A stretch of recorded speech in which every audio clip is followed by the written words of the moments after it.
नमस्कार बंधुरा स्वागत जानाई खबर प्रतिदिन यूट्यूब चैनल नतून आरेकटी भिडियोते।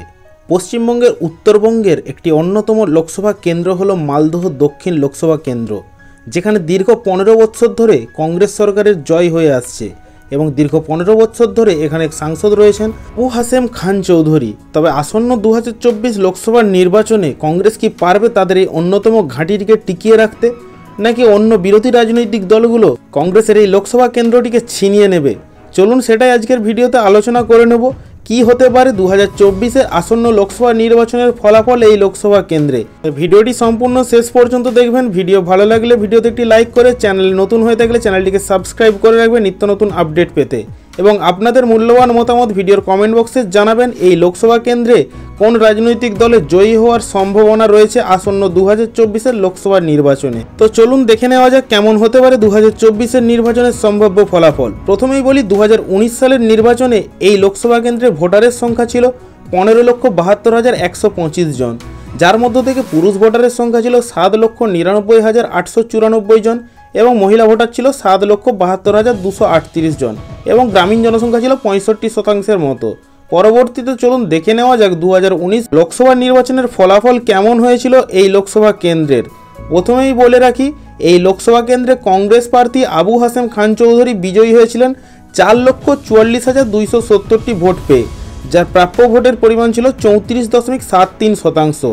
অপরদিকে দ্বিতীয় হয়েছিলেন বিজেপি প্রার্থী শিরূপা মিত্র চৌধুরী, যিনি মোট ভোট পেয়েছিলেন 4,36,048টি এবং মোট ভোটের 34.09% ভোট তিনি পেয়েছিলেন। এবং এই লোকসভা কেন্দ্রে তৃণমূল কংগ্রেস প্রার্থী মোহাম্মদ মোজ্জায়েম হোসেন 3,51,353টি ভোট পেয়ে তৃতীয় পজিশনে ছিলেন এবং চতুর্থ পজিশনে ছিলেন নোটা প্রার্থী, যিনি 12,062টি ভোট পেয়েছিলেন। অর্থাৎ বুঝতেই পারছেন মালদহ দক্ষিণ লোকসভাতে 2019 বিগত নির্বাচনে ত্রিমুখী লড়াই হয়েছিল এবং হাড্ডাহাড্ডি একটা লড়াই দেখা গিয়েছিল। এরপর চলুন দেখে নেওয়া যাক মালদহ দক্ষিণ লোকসভা কেন্দ্রের অধীনে যেই সমস্ত বিধানসভাগুলো রয়েছে সেগুলো কি কি।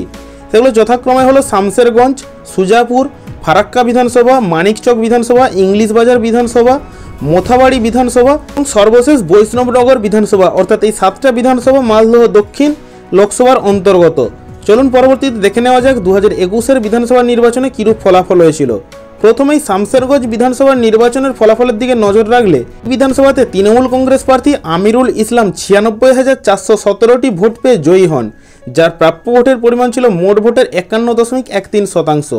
অপরদিকে দ্বিতীয় পজিশনে ছিলেন কংগ্রেস প্রার্থী জায়েদুর রহমান, যিনি মোট ভোট পেয়েছিলেন 70,038টি, যার প্রাপ্য ভোটের পরিমাণ ছিল 37.14% এবং তৃতীয় পজিশনে ছিলেন বিজেপি প্রার্থী মিলন ঘোষ, যিনি 10,800টি ভোট পেয়েছিলেন। এখানে তৃণমূল কংগ্রেস প্রায় 26,000 ভোটে জয়লাভ করে। পরবর্তীতে সুজানপুর বিধানসভাতে তৃণমূল কংগ্রেস প্রার্থী মোহাম্মদ আব্দুল গনি 1,52,445টি ভোট পেয়ে বিপুল ব্যবধানে জয়লাভ করেন, যার প্রাপ্য ভোটের পরিমাণ ছিল মোট ভোটের 73%। অপরদিকে দ্বিতীয় পজিশনে ছিলেন কংগ্রেস প্রার্থী ঈসা খান চৌধুরী, যিনি ভোট পেয়েছিলেন মাত্র 22,282টি, যার প্রাপ্য ভোটের পরিমাণ ছিল 11% এবং তৃতীয় পজিশনে ছিল বিজেপি প্রার্থী। অর্থাৎ এই সুজাপুর বিধানসভাতে 21 নির্বাচনে তৃণমূল কংগ্রেস প্রার্থী প্রায় 1,30,000 ভোটে জয়লাভ করে। পরবর্তীতে ফারাক্কা বিধানসভার দিকে নজর রাখলে এখানে তৃণমূল কংগ্রেস প্রার্থী মনিরুল ইসলাম 1,02,319টি ভোট পেয়ে জয়লাভ করেন, যার প্রাপ্য ভোটের পরিমাণ ছিল মোট ভোটের 55%। অপরদিকে বিজেপি প্রার্থী মিলন ঘোষ 42,374টি ভোট পেয়ে দ্বিতীয় পজিশনে থেকে রানার আপ হন, যার প্রাপ্য ভোটের পরিমাণ ছিল মোট ভোটের 23%। অর্থাৎ এই ফারাক্কা বিধানসভাতে তৃণমূল কংগ্রেস প্রার্থী মনিরুল ইসলাম প্রায় 60,000 ভোটের বিপুল ব্যবধানে জয়লাভ করে 21 নির্বাচনে। পরবর্তী বিধানসভার দিকে নজর রাখবো, যেটা হলো মানিকচক বিধানসভা। এই বিধানসভাতে তৃণমূল কংগ্রেস প্রার্থী সাবিত্রী মিত্র 1,10,234টি ভোট পেয়ে জয়লাভ করেন, যার মোট ভোটের 53% ভোট তিনি পেয়েছিলেন। অপরদিকে বিজেপি প্রার্থী গৌরচাঁদ মণ্ডল 76,356 ভোট পেয়ে রানার আপ হন, যার প্রাপ্য ভোটের পরিমাণ ছিল মোট ভোটের 37% এবং তৃতীয় পজিশনে ছিলেন কংগ্রেস প্রার্থী মোত্তাকিন আলম, যিনি ভোট পেয়েছিলেন 11,555টি। অর্থাৎ তৃণমূল কংগ্রেস এই বিধানসভাতেও বিপুল ভোটে জয়লাভ করে। পরবর্তী বিধানসভা ইংরেজ বাজার বিধানসভা। এই বিধানসভাতে বিজেপি প্রার্থী শিরূপা মিত্র চৌধুরী 1,07,755টি ভোট পেয়ে জয়লাভ করেন, যা মোট ভোটের 50% ভোট তিনি 21 নির্বাচনে পেয়েছিলেন।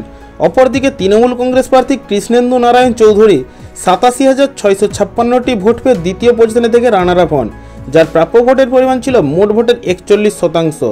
অর্থাৎ ইংরেজবাজার বিধানসভাটি বিজেপি সরকারের দখলে যায় 21-এর বিধানসভার নির্বাচনে এবং 20,000 ভোটের ব্যবধানে জয়লাভ করে। পরবর্তীতে নজর রাখবো মোথাবাড়ি বিধানসভার দিকে। এই বিধানসভাতে তৃণমূল কংগ্রেস প্রার্থী সাবিনা ইয়াসমিন 97,397টি ভোট পেয়ে জয়লাভ করেন, যা মোট ভোটের 60% ভোট তিনি পেয়েছিলেন। অপরদিকে বিজেপি প্রার্থী শ্যামচাঁদ ঘোষ দ্বিতীয় পজিশনে ছিলেন 40,824টি ভোট পেয়ে, যার প্রাপ্য ভোটের পরিমাণ ছিল মোট ভোটের 25%। অর্থাৎ এই বিধানসভাতে তৃণমূল কংগ্রেস প্রার্থী সাবিনা ইয়াসমিন 57,000 ভোটের বিপুল ব্যবধানে জয়লাভ করে। পরবর্তী বিধানসভার দিকে নজর রাখবো, যেটা হলো বৈষ্ণবনগর বিধানসভা। 21-এর নির্বাচনে তৃণমূল কংগ্রেস প্রার্থী চন্দনা সরকার 83,061টি ভোট পেয়ে জয়লাভ করেন, যার প্রাপ্য ভোটের পরিমাণ ছিল 40%। অপরদিকে বিজেপি প্রার্থী স্বাধীন কুমার সরকার 80,590টি ভোট পেয়ে দ্বিতীয় পজিশনে থেকে রানার আপ হন, যার প্রাপ্য ভোটের পরিমাণ ছিল মোট ভোটের 39%। অর্থাৎ বৈষ্ণবনগর বিধানসভাতে তৃণমূল কংগ্রেস প্রার্থী চন্দনা সরকার মাত্র 3,000 ভোটের ব্যবধানে জয়লাভ করেন। তো বুঝতেই পারছেন, মালদহ দক্ষিণ লোকসভার অধীনে যে 7টা বিধানসভা রয়েছে, সেই 7টা বিধানসভার মধ্যে 6টা বিধানসভা ছিল তৃণমূল কংগ্রেসের দখলে। শুধুমাত্র ইংলিশ বাজার বিধানসভাটি 2021-এর নির্বাচনে বিজেপি সরকারের দখলে গিয়েছিল, তবু সেখানে ভোটের ব্যবধানটা তৃণমূল কংগ্রেসের থেকে ছিল অনেকটাই কম। তৃণমূল কংগ্রেস যেই 6টা বিধানসভাতে জয়লাভ করেছে, সেখানে তাদের ভোটের ব্যবধান ছিল তুলনায় অনেক বেশি। 2019-এর লোকসভা নির্বাচনের আগে তৃণমূল কংগ্রেস এখানে শক্তি ক্ষমতা কম থাকলেও 2021-এর নির্বাচনের পর তৃণমূলের শক্তি ধীরে ধীরে বৃদ্ধি পেয়েছে এই লোকসভা কেন্দ্রে।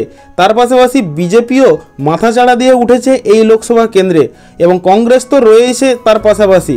অর্থাৎ বুঝতেই পারছেন, এই লোকসভা কেন্দ্রে ত্রিমুখী একটা হাড্ডাহাড্ডি লড়াই হতে চলেছে আসন্ন 2024-এর নির্বাচনে।